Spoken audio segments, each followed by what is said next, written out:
Salut à toi et bienvenue dans ce nouvel épisode de Libère ton Moxie, le podcast créatif où on dégomme le syndrome de l'imposture, un épisode à la fois. Moi c'est Amélie, je suis stratège de marque et coach pour les freelances créatives et créatifs. Le Moxie, c'est cette petite étincelle qu'on a tous et toutes au fond de nous, mais qu'on a souvent peur de laisser s'exprimer. Alors ici, on se serre les coudes ensemble pour grandir, oser et se construire un business créatif qui soit kiffant et rentable. C'est parti pour ce nouvel épisode.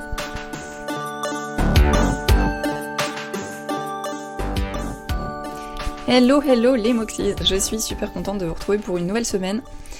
Cet épisode, ça fait un moment que je voulais le faire, sans trop savoir par quel bout le prendre. Et donc je l'ai laissé mariner un peu, et finalement, l'envie d'aborder ce sujet est revenue d'elle-même, so here we go. Certains et certaines d'entre vous le savent déjà, et je l'évoque également dans l'épisode pilote de ce podcast, mais je suis anarchiste anti-autoritaire. Et queer, et féministe, mais bon, un épisode à la fois, on va y aller tranquillement. Le but de cet épisode n'est pas de centrer la conversation sur l'anarchisme, bien que si ça t'intéresse, je suis toujours ravie d'échanger sur le sujet, donc je t'invite à slider dans mes DM sur Instagram si tu veux en parler. Mais juste pour poser le contexte, si tu ne sais pas du tout de quoi il s'agit, l'anarchisme anti-autoritaire, c'est avant tout un courant de pensée, une méthodologie et pas une idéologie, qui n'attend pas en fait une sorte de révolution armée ou quoi, mais qui prône plutôt la mise en pratique, dans le présent, de valeurs qui défendent les libertés individuelles et les actions libertaires, mutualistes et solidaires. Donc quand tu as des valeurs qui sont profondément anticapitalistes et que tu as grandi dans des milieux d'extrême gauche, c'est pas facile de naviguer l'entrepreneuriat et de s'y retrouver.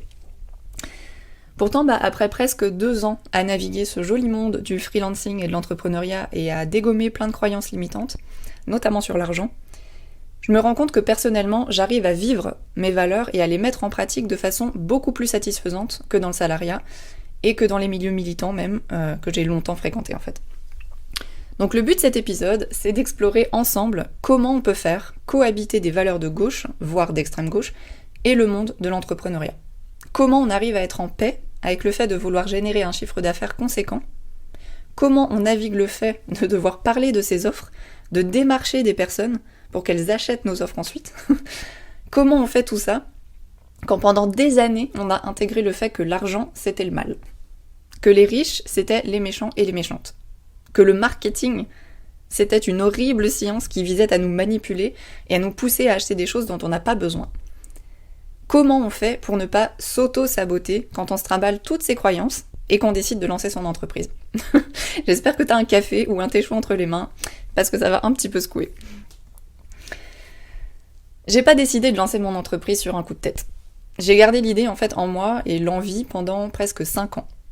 Et je me souviendrai mais toujours de cet après-midi de mars 2014, où je suis tombée sur un article d'une meuf, Caro Hardy, c'était son nom, ça l'est toujours, qui avait lancé son blog et qui racontait qu'elle avait tout quitté pour se former seule au développement web et au design et devenir digital nomade.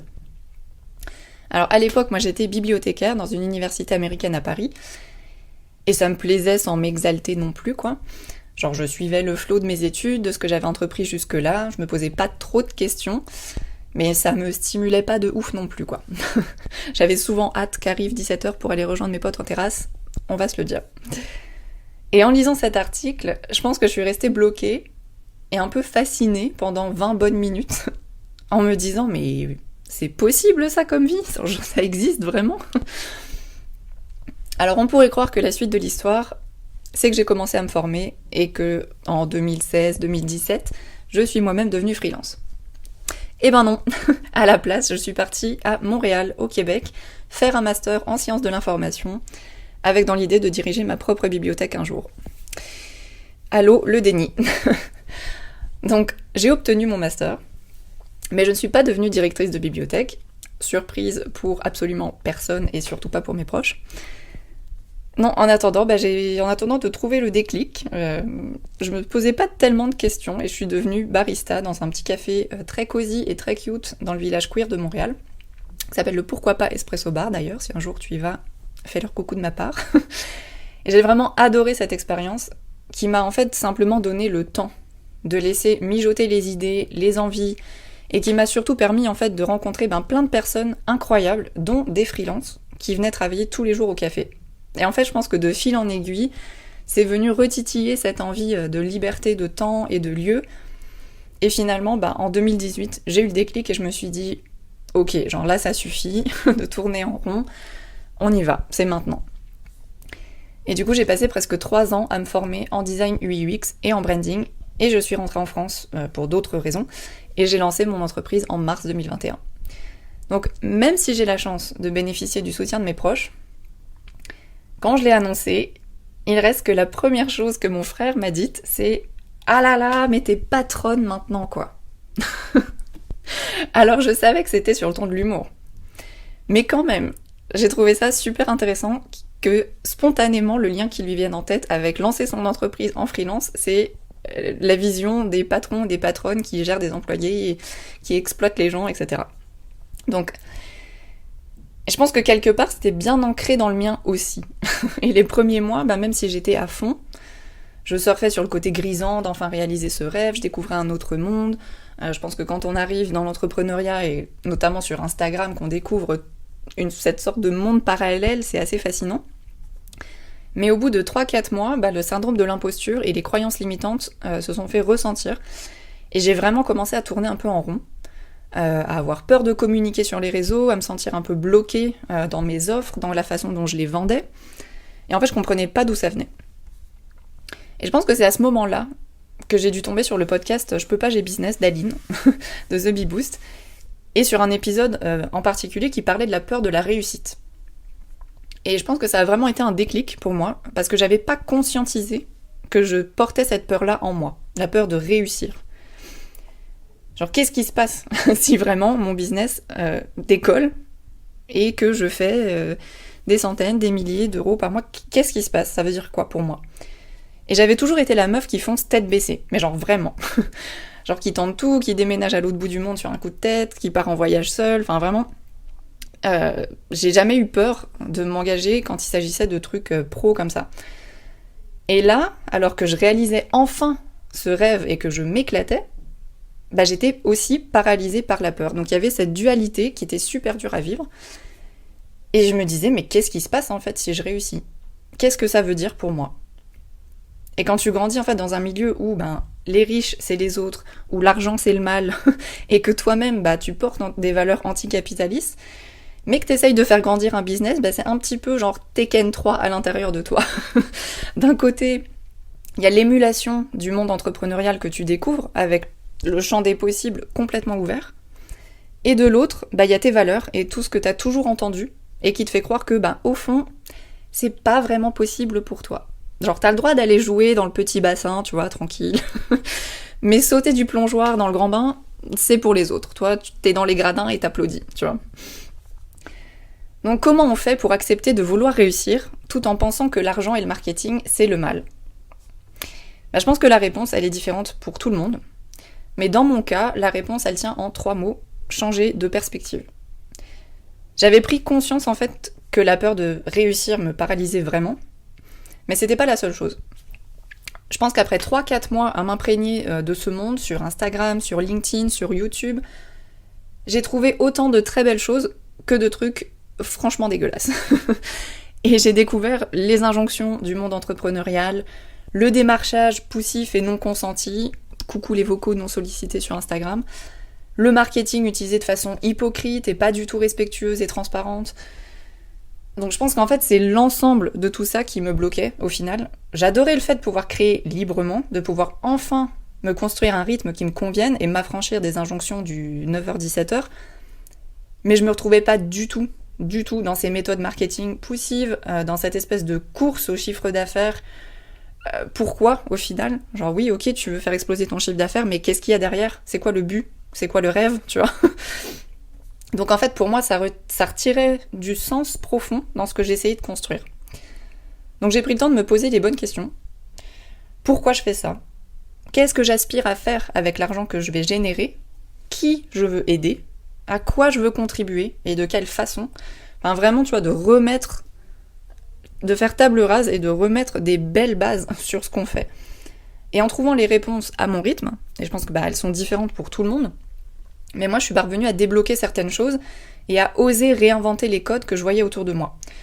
Enfin, je les ai pas réinventés, ils étaient déjà là, ces façons de faire, mais bien cachés sous la masse de bullshit marketing qu'on nous sert tous les jours. Donc j'ai pris le temps de travailler sur certaines croyances, notamment sur l'argent et la vente. Et finalement, j'ai compris que l'argent était neutre. Ça reste une énergie, ça reste un moyen dont on a besoin malheureusement dans nos sociétés, mais c'est neutre. Tu peux autant en faire des trucs très cool que des trucs vraiment dégueux.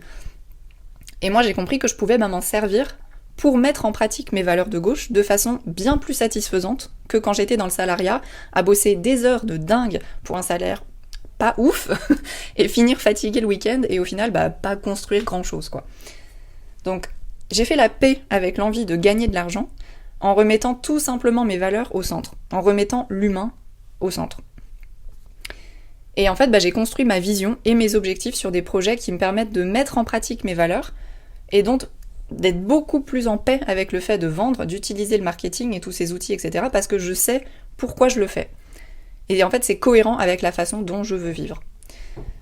Donc s'il y a vraiment une donnée qui me tient beaucoup à cœur dans l'anarchisme anti-autoritaire, c'est celle-là, c'est celle de faire tout notre possible pour intégrer cette méthodologie de l'anarchisme anti-autoritaire dans le présent.